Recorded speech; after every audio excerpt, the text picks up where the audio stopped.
नमस्कार बच्चों, मैं मनोज कुमार और हम यहाँ आपके लिए बच्चों बोर्ड एग्जाम 2024 के लिए कक्षा 10 में सामाजिक विज्ञान के कुछ ऐसे महत्वपूर्ण बहुविकल्पीय प्रश्न यानी कि एमसीक्यूज लेकर आए हैं बच्चों, जिसमें हमने ऐसे प्रश्नों को रखा है कि जो बच्चों बोर्ड परीक्षा में अक्सर पूछे जाते हैं।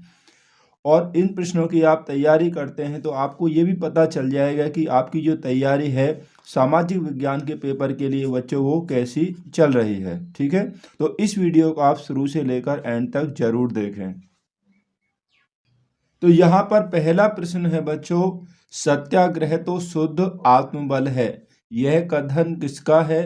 तो सही जवाब होगा, यह कथन है महात्मा गांधी का कि सत्याग्रह तो शुद्ध आत्मबल है।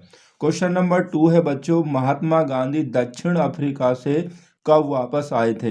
तो सही जवाब होगा ऑप्शन नंबर ख 1915 ईस्वी में।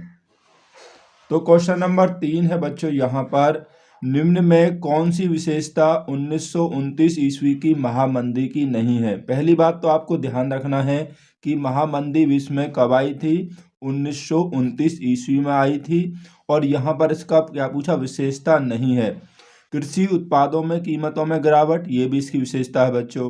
काफ़ी संख्या में लोग बेरोजगार हुए थे, ये भी इसकी विशेषता है।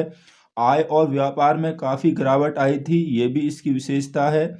और नए नए उद्योग स्थापित होने लगे थे। जब महामंदी हो रही थी तो उद्योग कैसे स्थापित हो सकते हैं? तो यही इसकी विशेषता नहीं है। ऑप्शन नंबर घ यहाँ पर सही होगा। तो क्वेश्चन नंबर 4 में देखेंगे, गिल्ड्स क्या थे? जो गिल्ड्स है बच्चों, इसका सही जवाब है ये क्या थे? ये उत्पादकों के संगठन थे। गिल्ड्स उत्पादकों के संगठन थे बच्चों। क्वेश्चन नंबर 5 है, भारत का पहला लौह और इस्पात संयंत्र कहाँ पर स्थापित हुआ? तो ये इसका सही जवाब होगा बच्चों, ये जमशेदपुर में हुआ था।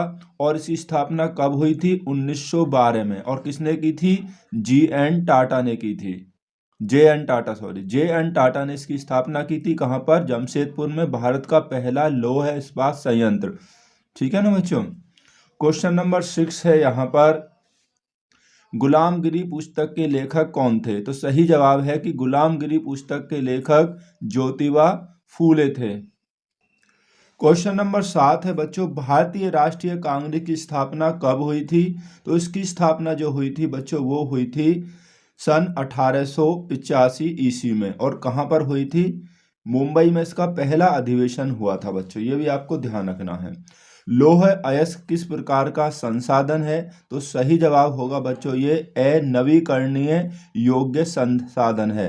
अनवीकरणीय योग्य संसाधन है। और आपको ध्यान रखना है बच्चों कि लौह अयस्क जो होता है इसे आधारभूत खनिज भी कहा जाता है। क्वेश्चन नंबर 9 में देखेंगे आप, लैटराइट मिट्टी निम्न में से किस राज्य में पाई जाती है? तो बच्चों लैटराइट जो मिट्टी है इनमें राज्यों में महाराष्ट्र में पाई जाती है। ये जो नीचे राज्य दिए हुए हैं हमने, राजस्थान, हिमाचल प्रदेश, उत्तर प्रदेश और महाराष्ट्र, इनमें महाराष्ट्र में केवल लैटराइट मिट्टी पाई जाती है। क्वेश्चन नंबर 10 देखेंगे, टिहरी बांध परियोजना किस नदी पर बनी है? तो बच्चों टिहरी बांध परियोजना जो है वो भागीरथी नदी पर बनी हुई है। क्वेश्चन नंबर 11 देखेंगे, निम्न में कौन रबी की फसल नहीं है? यहाँ पर पूछा रबी की फसल नहीं है।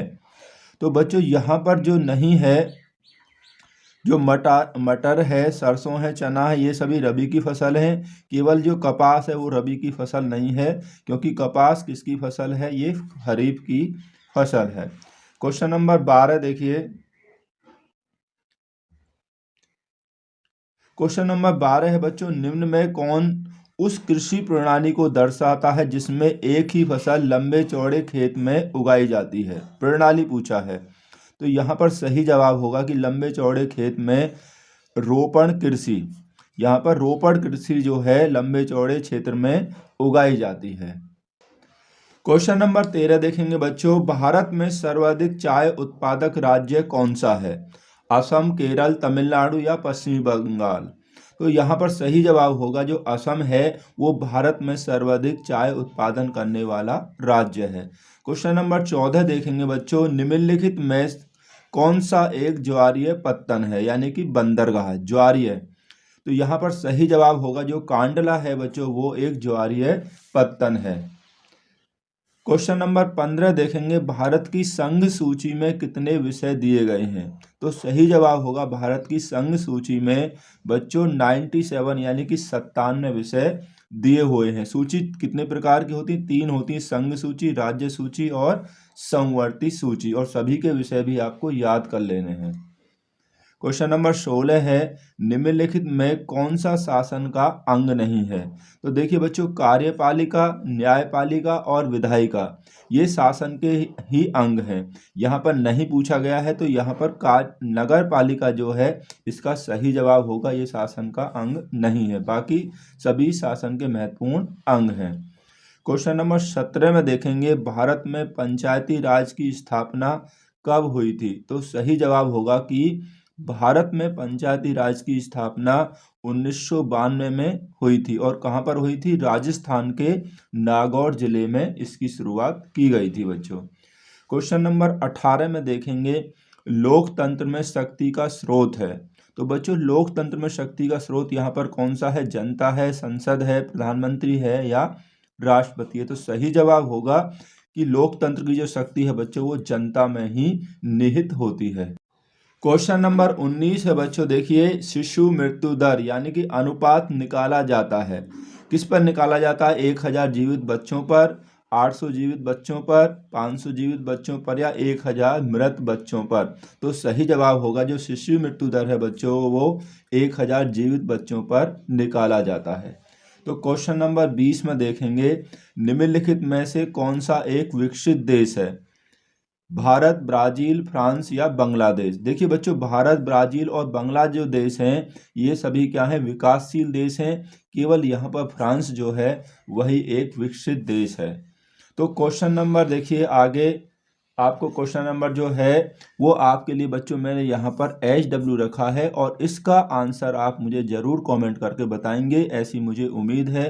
क्वेश्चन है इसकी, सार्वजनिक और निजी क्षेत्र विभाजित किस आधार पर होता है? यानी कि विभाजन का आधार जो है सार्वजनिक और निजी क्षेत्र का वो क्या है? रोजगार की शर्तें, आर्थिक गतिविधि के स्वभाव, उद्यमों के स्वामित्व या उद्यमों में नियोजित श्रमिकों की संख्या? जो इसका सही जवाब है आप मुझे उसे ज़रूर कमेंट करके बताएं। और ये वीडियो आपको कैसी लगी बच्चों हमें ये भी बताएं। आप सभी का वीडियो देखने के लिए बहुत बहुत धन्यवाद।